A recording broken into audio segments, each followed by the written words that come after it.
So right now, there's somebody who has a story. Yes, sir. But they have a fear. They still have a fear of, you know, of putting their story out there. What advice would you have to someone like that who is obviously here for a reason because they've overcome this adversity, but they're not comfortable sharing their story yet? Yeah, don't be selfish with your experiences. Ooh.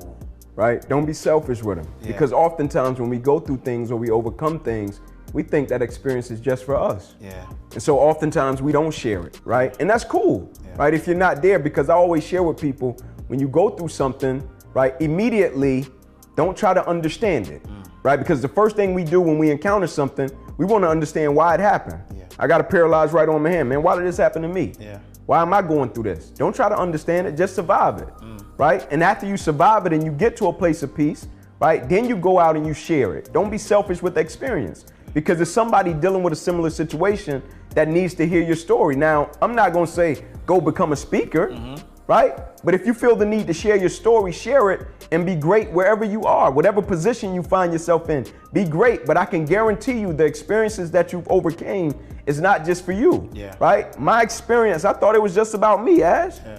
But my arm led to my mother and my father talking again. They didn't really talk.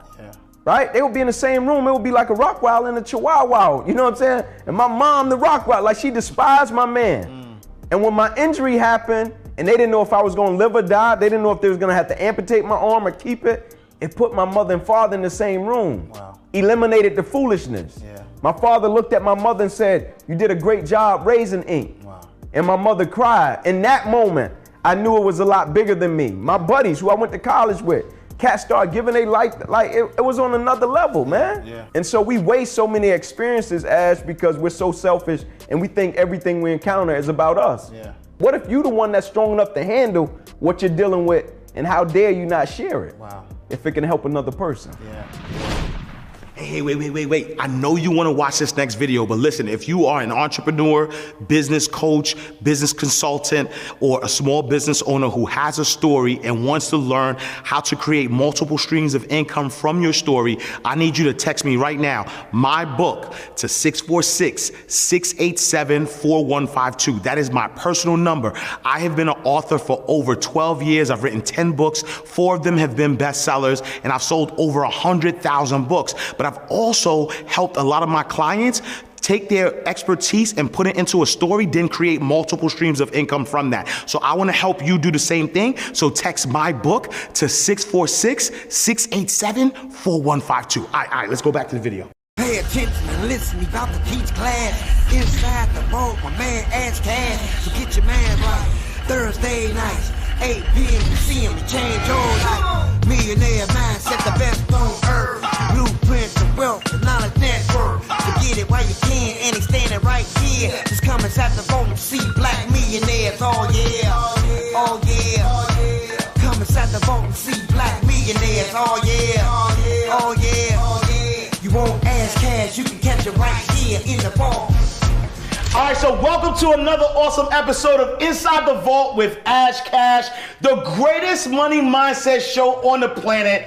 Man, this gentleman who's next needs no introduction. When I tell you this is the greatest inspirational speaker on the planet, excluding nobody, we got my man Inky Johnson in the building.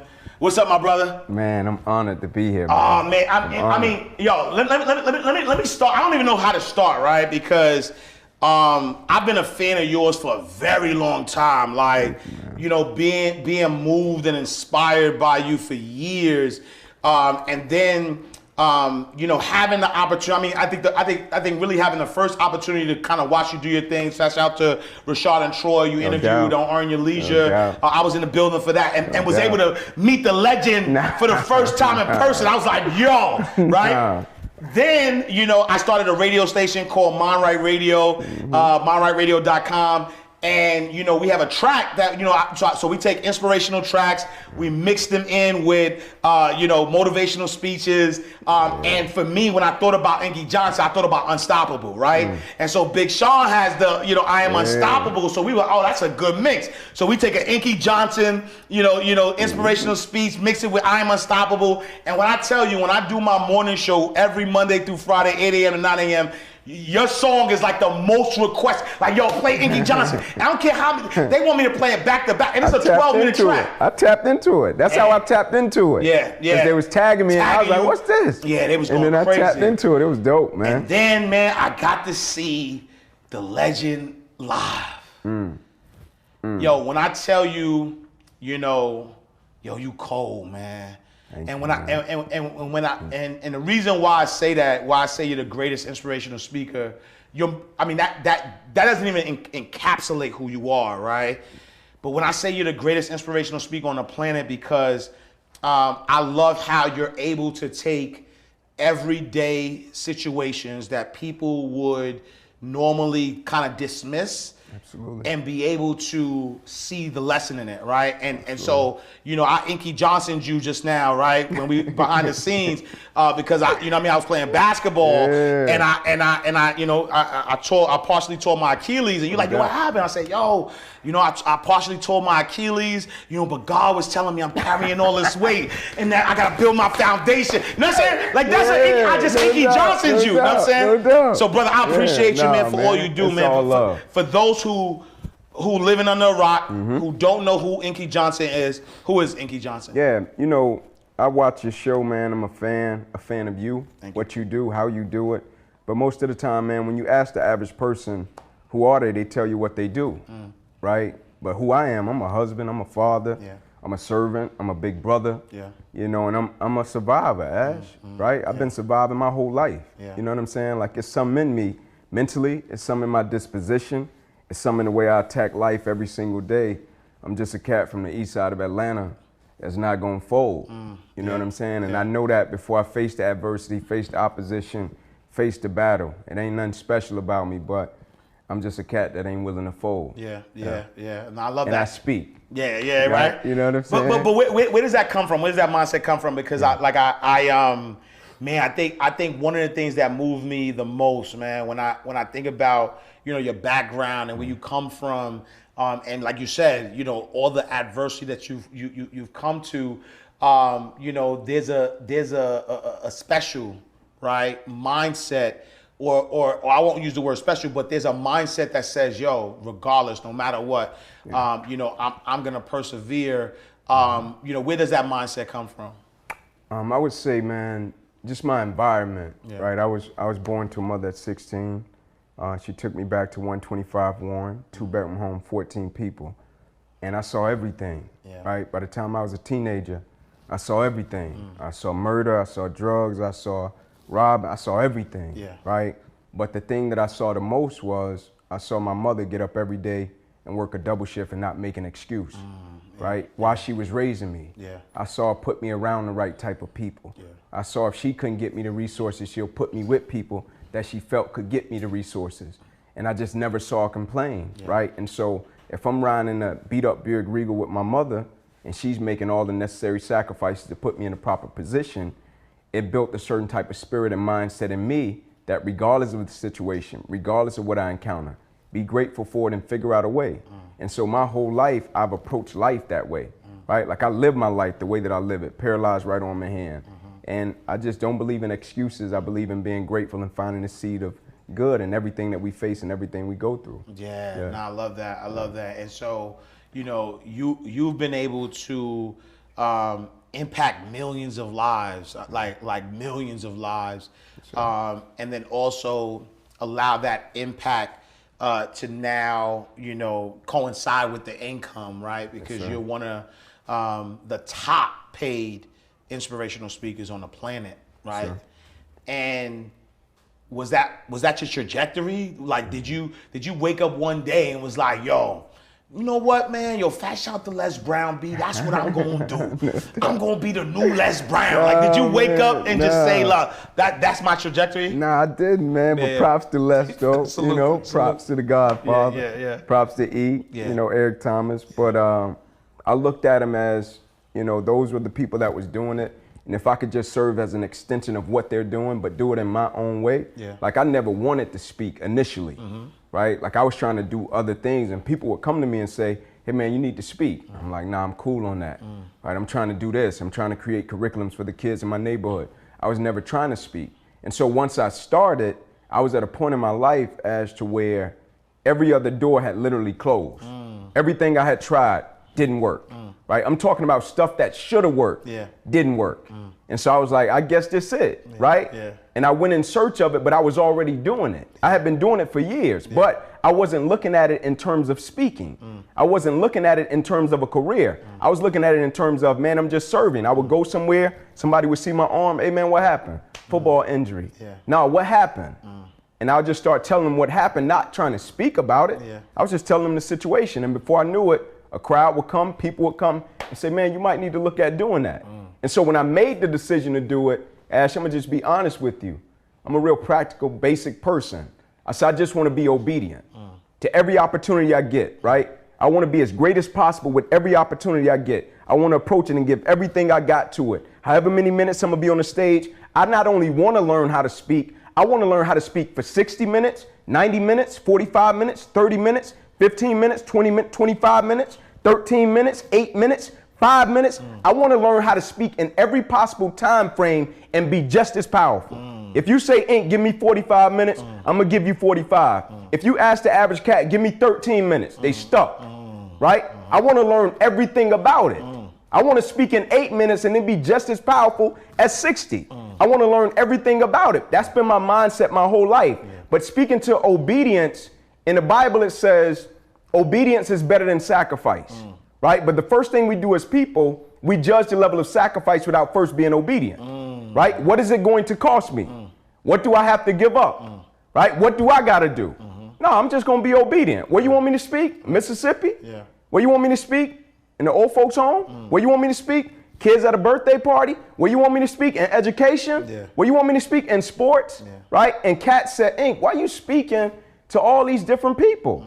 Why don't you just speak to sports? You play sports. No, man, I want to be diverse in my communication. I want to be just as dynamic when I speak in education as I am in sports. I want to be just as dynamic. My number one source of business isn't even sports.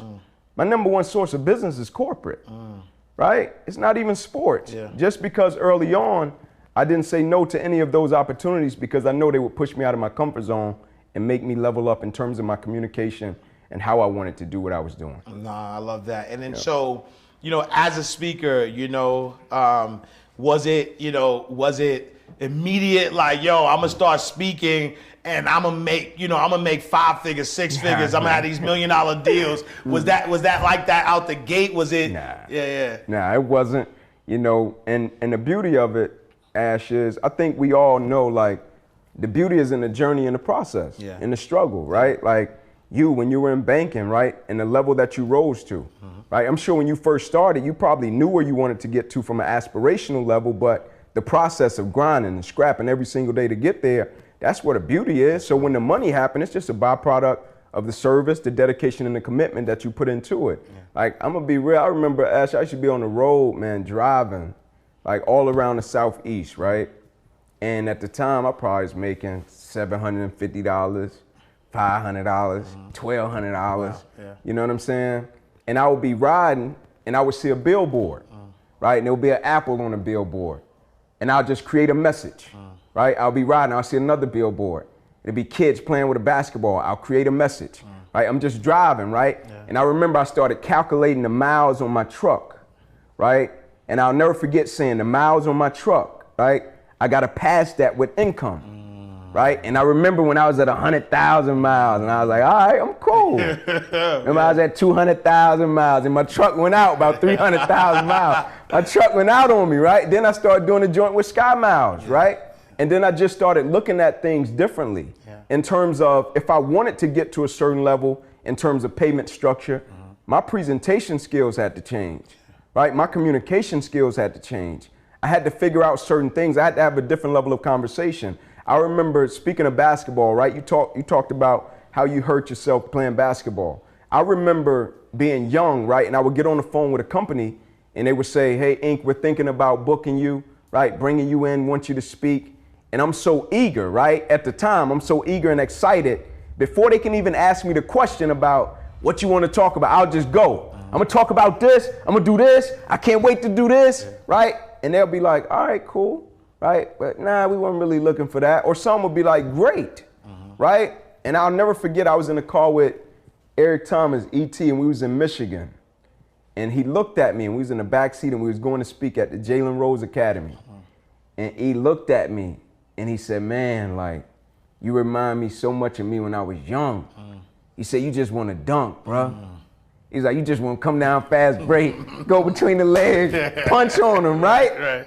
He was like, Ink, you gotta develop that game. You gotta back them down. You gotta learn to fade away, right? You gotta learn how to come off the pivot. You gotta learn how to come from a triple threat. And what he was telling me was, in terms of communication, if you want to get to a certain level, you gotta have different conversations, but also you gotta learn how to navigate and maneuver in a different way when you're on that stage and you're presenting, right? They can hear it. Yeah. It's a difference in content from 5,000 to 50,000. Yeah. It's a different in content from 20,000 to 70,000. Yeah. It's a different in time frame, right? Cat bring you in for 90 minutes, that payment structure a little different, right? Yeah. And so trying to figure that out and learn that, but also embracing the process along the way and not losing this, Ash. This is the thing that's the most important to me.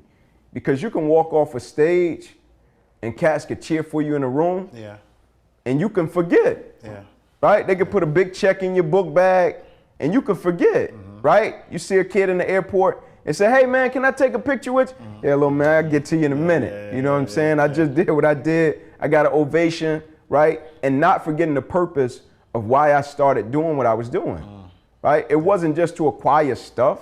It wasn't a superficial materialistic. My first engagement, God blessed me to speak in Mississippi in a barn. I got a coffee mug. I didn't get a check. Right. You know what I'm saying? And so remembering that moment that when I get in a room with Chick-fil-A or get in a room with other people, never forgetting that purpose of why I do what I do every single day and what it's about. Yeah. Hey, how you guys doing? Hold on, don't press that button because that's what I do every time I'm looking at an ad that I don't want to see. This ad just happened to be life-changing. I just happen to own one of the biggest home healthcare companies in the state of Georgia. I can help you create your own. Just to give you a little bit of insight, I send out registered nurses, LPNs, and CNAs to take care of people inside of the homes that cannot take care of themselves. But guess what? You don't have to have any medical background and you don't have to have any medical knowledge. So if you're wanting to change your life and you have a passion for actually taking care of people, then go ahead and sign up for Home Healthcare Blueprint. I'll see you guys later. No, I love that. And I think one of the other things that I love about, you and your message is that, number one, you take on this sense of responsibility, right? This sense of responsibility that, I don't do this for me. I do this for the people I serve. I do this for my family. I do this for my mother. I do this for the people who, I owe, right? I actually owe. And I remember, hearing one of your speeches and getting goosebumps, right? Because, for me, as somebody who grew up in the project, single parent home, who was able to raise to a certain level of success, I never, turned my back because I'm like, nah, it was my basketball coaches, my mother's praying, to 3 a.m. when I ain't coming home. It was all of these people that poured into me that made me who I am today. So can you talk to us a little bit about that? Ash, I told a cat a couple of weeks ago, they were coming to interview me, some cats from Australia. And he was like, is there anybody else we should talk to? I was like, yeah, man, if you don't mind, can you go talk to my youth league coach? I was like, if you don't mind, can you talk to my 8th grade math teacher?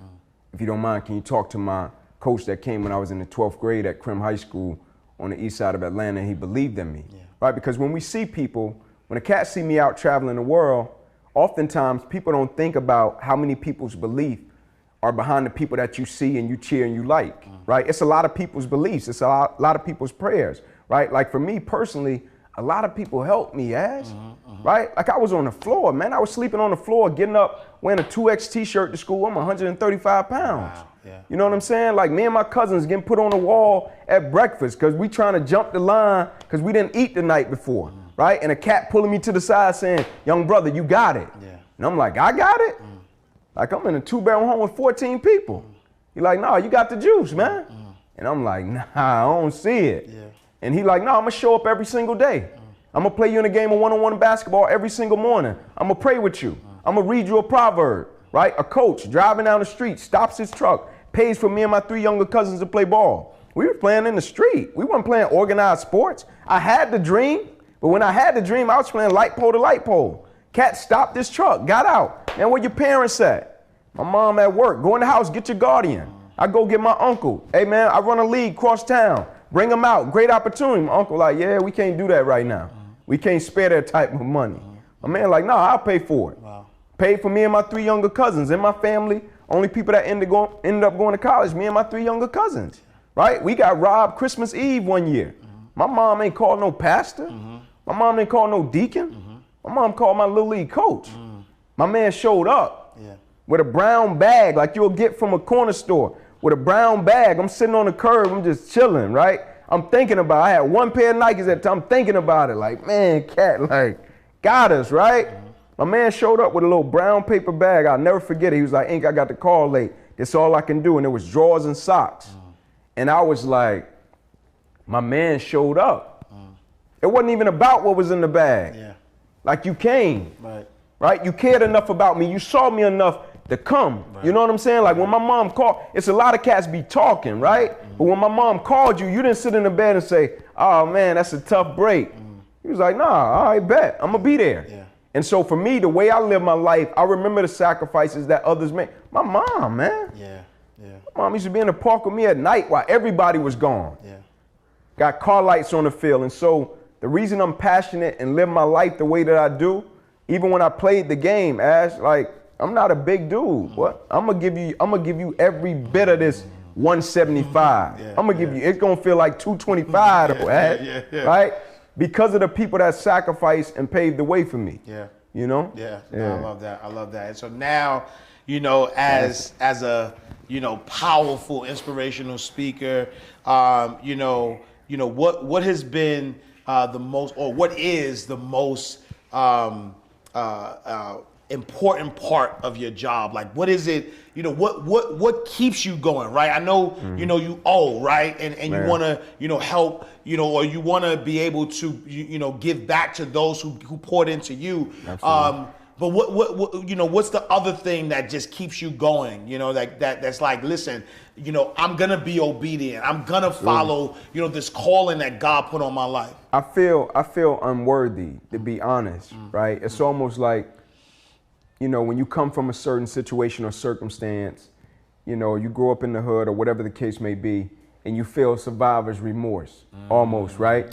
Like when you come from a circumstance and you're the one that, like, you make it to a certain level, and you know somebody that's at heart is just as good as yours. Somebody that had the desire just like you had it. And sometimes you might sit back and wonder, like, man, like, what was special about me? Like, what made the Creator choose me, right? And so even when I look at my career and what I've been able to do, I never imagined it, Ash. I never imagined I would have the life that I had. I never imagined I would be traveling, speaking. I never looked at my life as anything special. I never looked at my situation or circumstances as anything special. When I encountered my injury, I just looked at it as, man, you got to do what you got to do. You got to play the hand you dealt, like it's the hand you always wanted, right? But the thing that keeps me going is every single day I wake up, like, I think about my life being spared. Like, cats look at this injury, Ash, or cats say, man, Ink had a football injury, right? He got injured playing football at the University of Tennessee. But what I heard was when I was in the emergency room and the head doctor ran back and said, we got to rush this kid back to emergency surgery. He's about to die. Wow. Everybody outside the doors didn't hear that. Yeah. They hear me say it, but they didn't hear it. Right. Right? Like if you hear, man, this cat Ash is about to die. We got to rush him back right now. Yeah. And I'm like, what happened? He's like, you ruptured subclavian artery in your chest. You're bleeding internally. And he's like, we got to rush you back right now. Take the main vein out of your left leg, plug it into your chest in order to save your life, or you won't be here in the morning. Wow. Yeah. Right? Yeah. And the next morning I wake up. I'm there. Yeah. I got 6 incisions down my left thigh, one across the left side of my neck, one across the right, twice through my right ribs, cut out my right pec, bottom of my armpit to the bottom of my hand, bandages from my neck to my knees. But I'm alive though, Ash.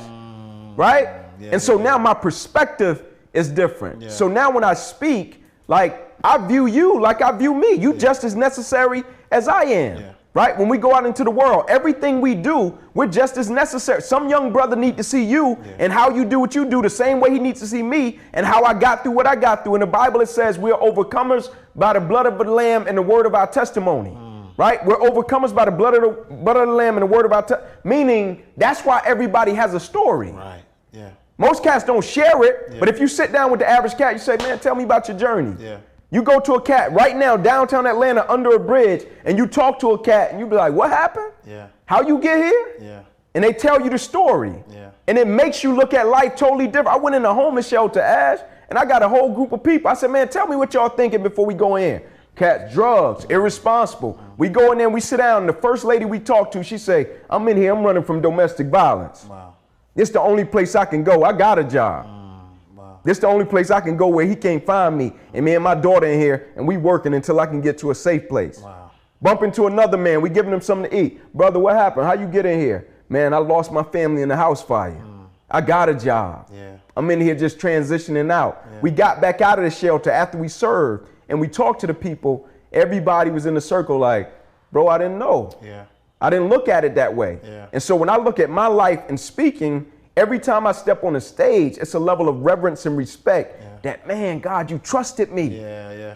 Like you trusted me, not to speak. You trusted me with this. You trusted me and said, Ink, I know if I take your career and paralyze your right arm and hand, I can trust you with that level of adversity. Go be great. You trusted me. And so I'm gonna make good on what you trusted me with. And I'm gonna go out into the world and I'm gonna put a dent in it. That's so powerful, because I think that, you know, that's one of the reasons why I started to do what I do, because I felt like, man, you know, I got kicked out of school 4 times, man. First grade, who get kicked out in the first grade? I got kicked out in the first grade, 5th grade, 9th grade, expelled in the 10th grade. But then by 24, I was a VP at a major bank, right? By 31, I was a CEO of a credit union. And so I said, you know, at one time, you know, you speak about survivor's remorse. At one time, I was ashamed to talk about my story, right? Because I got one of my partners who just did 9 years for attempt murder for shooting somebody in the face, and I'm sitting, you know, at the corporate boardroom, and I'm like, yo, I'm not worthy. Like how am I here? And he in Sing Sing, you know what I'm saying, doing 9 years for attempt murder, and it's somebody I was with every single day of my life. Wow. And so I realized that there's a cat right now who also grew up in a single family home, single parent home, you know, who needs that. Talk to us a little bit about that, right? Because I had this term that I said, you know, I mean, we all know, regardless of what your religious doctrine is, whether it's the Bible, the Quran, it talks, you're made in the image and likeness of God. And I, you know, I have a term where I say, I am God, little g, right? Greatness on display, meaning that in order for you to, you know, be obedient and be able to help folks, you have to be able to display that greatness. And so talk to me a little bit about, you know, that responsibility, you know, that you take, right? Because I've heard you say this responsibility that, yo, you know, I'm the cat from East Atlanta. I'm the cat, right? And I, you know, I need to be able to show, like, I'm not doing this because I don't need no cookie. No doubt. You know what I'm saying? Like I'm checking into a Hilton. I don't need no cookie. You know what it is? Yeah, man. I was raised that way. Yeah. That's how I was raised. Like, bro, you don't get no reward for doing what you're supposed to do. Like, you don't get no reward for that. You're supposed to work hard. Right? You get kids, you're supposed to take care of your kids. You know what I'm saying? Don't nobody need to pat you on your back for getting up, going to work every day. That's how I was raised, right? When I watched my mother go to work, people would say, man, you raising your son, you're a single mother. She's like, no, I'm supposed to go to work, right? And so me and the responsibility that I take with everything I do, like I take it serious, Ash, but I'm gonna tell you a story, man. Like when I was in high school, right, and Kat started to see that I had talent, right? And prior to me arriving at this high school, it's the east side of Atlanta, it's Alonzo A. Krim. Now it's Phoenix Academy under Alonzo A. Krim. And they turned it into like an open campus. But at the time, it was Atlanta Public School, right? Prior to me going to that school, when I was in the 8th grade, Kat started coming to me saying, hey, Ink, you got talent, man. Like, you want to go to college, right? I'm like, yeah, I'm going to go to college. They like, what high school you going to? High school 5 minutes away from my house. I'm talking about I could walk to the school. I'm going to Krim. Right? This is where my family went. Everybody I know around, this is where we go. They're like, nah, don't go to Krim. You ain't gonna make it from there. You ain't gonna go to college. Why would you go there? They're like, listen, we got to play, Ink. Go to this school, play 3 years, they'll guarantee you a scholarship to the University of Georgia. You wanna go to college, right? I'm like, yeah, they like the play already laid out. Go do what you do. I'm like, nah, I think I can make it from here. They like, man, quit playing. Go over here, get the scholarship. They got to my mother. I'm in the car with my mother one day at the stoplight in front of our school. My mom looks at me and said, Ink, you want to go to college? I said, yes, ma'am, I'm going to college. She said, what high school you want to go to? We in front of Crim. I was like, I want to go to Crim. She was like, nah, Ink, I can't play with your future. I'm going to transfer you. I'm like, please don't transfer me. My dad comes into the picture. My dad like, nah, he going. He don't know what's good for him yet. We gonna transfer him so he can make something out of himself, get him over there. They send me to the school, Ash. Send me to the school. I go every single day and I sit in front of the school with the police. Police sit out front, I sit out front. My man like, man, why don't you go to class? I'm like, no disrespect, I don't wanna be here. He like, but man, you got it. They talk about you play ball. I go to class so you can play ball. I'm like, I don't want to be here. He was like, I'll take you to the principal's office. Take me to the principal's office. Principal office like, man, you got all F's. Ain't nobody gonna take you.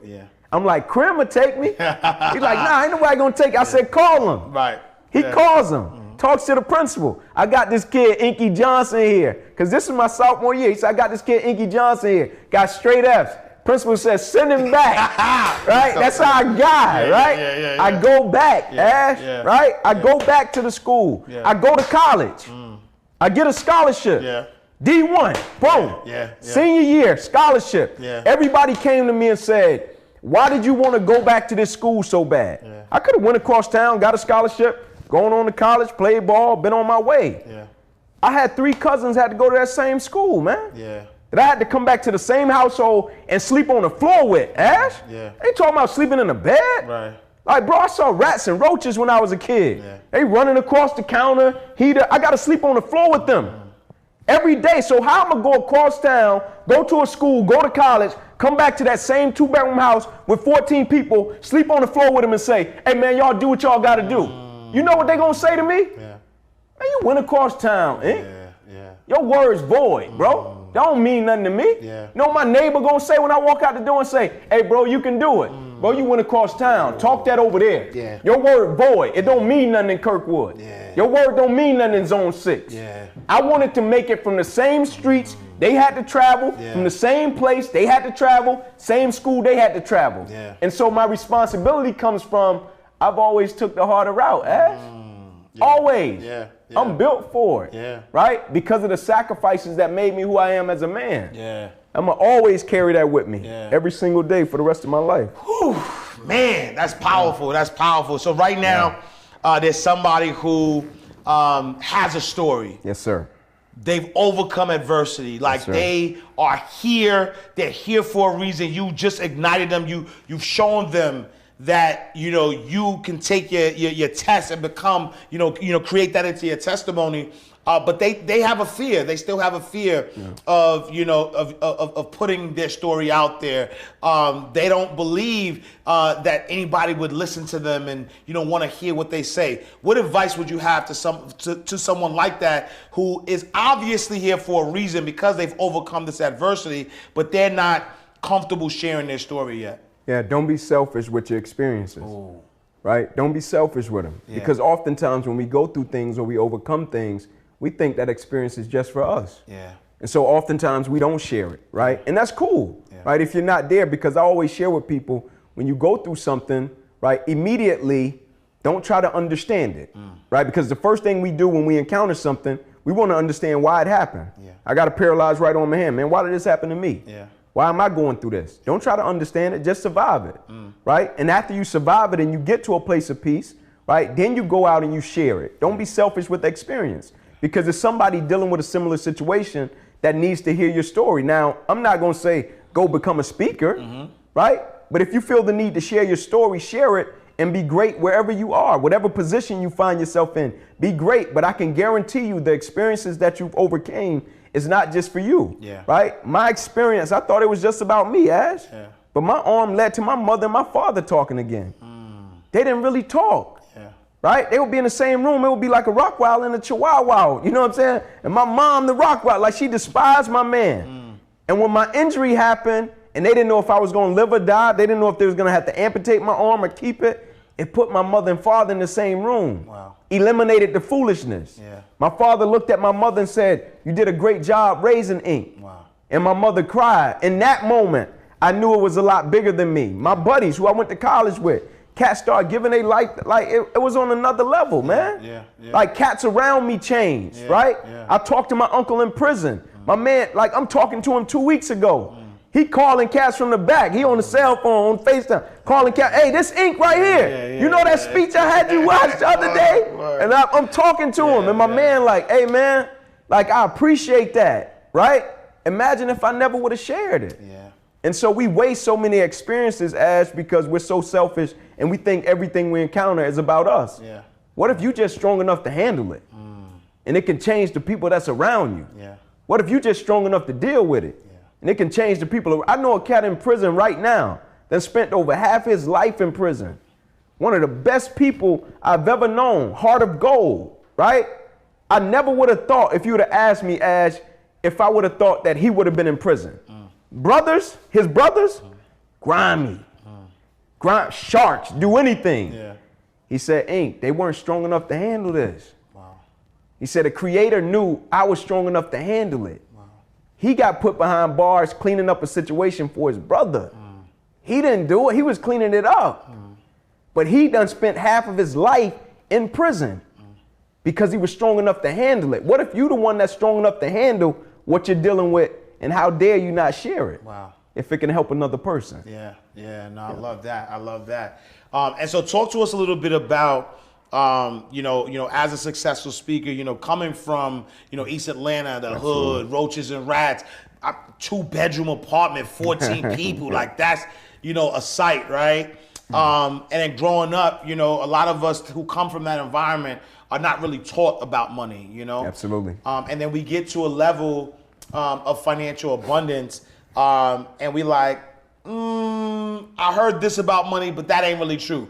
Talk to us about any money myths that you might have kind of heard growing up, but now you're in a situation where you have financial abundance. Dispel some of those money myths. Yeah, I would say the biggest one, Ash, and as cliche as it sounds, I think it's true that money can buy happiness or bring happiness, right? Because when you struggle, you think, man, money gonna cure everything. Yeah. That's just not true, right? You can have money and still not be happy, Yeah. right? And so for me, it was about not only being a good steward of what I was blessed with, but also understanding that whole thing of renewable and non-renewable, right? The moment I was able to discern, all right, time is non-renewable, money is renewable.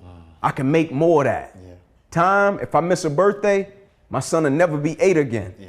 Right? If I miss my daughter's 10th birthday, she'll never be 10 again. Yeah. Right? And so starting to understand and realize that, because I came out the gate and I was just running, Ash. I'll never forget, man. I come out the gate, like you said, I didn't know anything about money. All I knew was I didn't want my family to experience what I experienced. And so when I started getting paid to speak, yeah, I'm serving, but also every opportunity I get, I'm running, I'm speaking, right? Now, I'll never forget, I was at a small group, and a gentleman was going around a circle, and he said, everybody tell me something that you're running from when you're young. Right, cats going around, sir, I'm running from this, I'm running from this. He gets to me, and I say, I'm running from poverty. He was like, are you in poverty? I was like, nah. He was like, stop running. And he went to the next dude, you know what I'm saying? And it was simple, right? But when I got to my room, I thought about it. And it made me assess my values, my principles, and my decision making, right? And what was I making decisions and choices from, right? Was it from a place of peace? Was it from a place of what's best for my family? Or was it from a place of I'm just running from poverty and I'm gonna destroy everything? First engagement I got to speak in the NFL with the organization of NFL. This was when I first got in the NFL. And I'll never forget, they offered me some crazy to pay me, right? And I'll never forget, Ash, I'm like, man, sweet. I'm finna be in the NFL, it's on. Right? They had a list at the time, a list. I don't know if they still got it or not. They had a list of guys, right? And a cat told me about this list. Cause I'm like, man, I should have been spoke to the NFL. They was like, no, they got a list, right? And so I get the offer, right? And I'm like, ooh, I ain't never got paid that before. So they send me the date. They send me the date after they send the offer. The date is my wife's birthday. Oh. Right? So I'm like, oh man. I'm like, how can I make this work? Yeah. Me and my wife been at it since 5th grade. Yeah. I tell my wife, I'm like, babe, what you think? You think I could send you to the spa with grandma early in the day? You know, I can go make this happen, right. And I can double back, you know, by mid-afternoon, and we can go celebrate. Yeah. She like, yeah, go ahead, right? I should have known. Right, I didn't peep it. Yeah. I'm like, all right, cool. I go up, I speak my butt off, right? Speak my butt off, I get back, take out for a birthday, we party. The next day, it was something simple. And my wife clicked, and immediately, I got it. Yeah. I said, she didn't feel like you valued her birthday. You valued the NFL more than you valued her birthday. Yeah. You put you breaking into an industry and whatever they was paying you more than her birthday. Yeah. She told you to go because she loves you. Yeah. That didn't mean that she wanted you to go, but you were so caught up on what you wanted to do and getting to a certain level and thinking money was gonna bring something that you missed the moment. And so for me, one of the myths was, man, money brings happiness. Yeah. It doesn't, right? I'm chasing fulfillment. I love that. And that was a powerful story, and I hope y'all caught that, because that was powerful.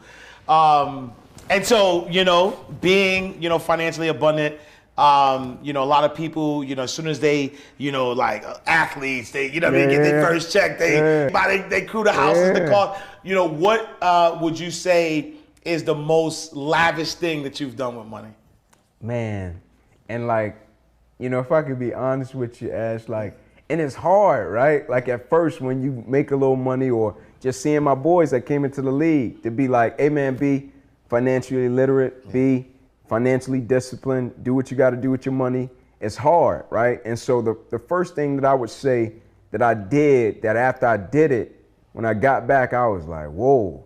When I got the check, like I took like 15 people to Hawaii, right? And we went, and it was all expense paid, right? And we killing it. Yeah. And it got time to check out, and they brought me that check, and everybody else laughing. They, oh man, we in Hawaii. They brought me the check, I was hurt. As I got back on that plane going back, I was hurt, right? We got back to the parking deck in Atlanta, right? I'm talking all expense, right. I done told cats, I'm gonna pay for your parking when we get back. Everything, we get back to the parking deck in Atlanta airport. I'm like, I'm out. Cats hit me up like, Inky, you ain't got our parking? I'm like, no, I'm out of here, right? I'm hot. Yeah. But I learned from it, man, and you know, it was a great learning experience, and everybody had a great time. But I had to get it out of my system, and I had to do it for my people. Yeah. But now I do it a little bit different, whether it's with reward points, things of that nature. When I travel with Sky Miles, things of that nature, I figure out a way to finesse the situation and don't just go cash out on it and let everybody ball, you know what I'm saying? But that was one of the things that I was like, yeah, I'm gonna learn from that. Oh, I love that. And then, you know, to that vein, like, what is the most impactful thing you believe that you've done with money so far? Got connected to the right group of people. In my mid-20s, I got connected to some people that already had money, that knew about taxes, that knew about business, that was years ahead of me, that had been doing it for a long time. And I'm gonna be honest, a lot of the things they told me early on was uncomfortable, and I didn't want to do it, but I trusted them enough and I respected them enough to do it, and it put my family in a great situation. But I would say that network and just being around the right people. You know, you hear early on, who you hang around is who you become. Who you run with determines the direction that you run. And early on, I got connected with a good group of people that have been doing it the right way for a long time, and they put me on game, and it changed my life. No, I love that. I love that. All right, so we're gonna do our lightning round. And when we doing the lightning round, we take you know, bank terms and we flip them, right? Sir. And so the first term we're gonna use is deposit slip. Deposit slip, you know, you go to the bank, you know, fill out the slip, you put some money in there. For us inside the vault, deposit slip is a money mistake, right? It's a slip up, right? So tell us the biggest deposit slip that you've made so far on your journey. The biggest deposit slip that I made so far on my journey, when I first went to get a house, and you know, I made my income, but I was writing everything off. I was talking about, Ash, I'm writing everything off, right? And when I went to try to make the transaction happen, I had written so much stuff off. My debt to income ratio was too low, and I let my family down. I had told my wife we was gonna get a house on this date. It was supposed to be a surprise for her, but I had written so much stuff off. And one could look at it on the flip side and say, man, that was pretty smart. You're writing stuff off, you're able to save. But it was the moment that I was trying to accomplish for my wife and my children. And it was a big moment. It was our first home, right? But I had written so much stuff off that I wasn't able to get it. And I had to wait a little moment before I was able to get it. But I would say early on, just figuring out all of that, man. Taxes, income, debt to income ratio, things of that nature in business, you know, so I could put myself in the right situation for my family to be able to do certain things in life. No, I love that, And that's a great, you know, testament, because a lot of entrepreneurs feel like I'm gonna write everything off so I can save on taxes. Absolutely. But look, when it comes to trying to make things happen with credit, it's it might backfire. So you got to know the right strategy to use. So I love that. All right, second term charge off. You go to the bank, you borrow money, you don't give it back, they charge it off. But for us inside the vault, charge off is what type of mindset or people did you have to charge off on your journey?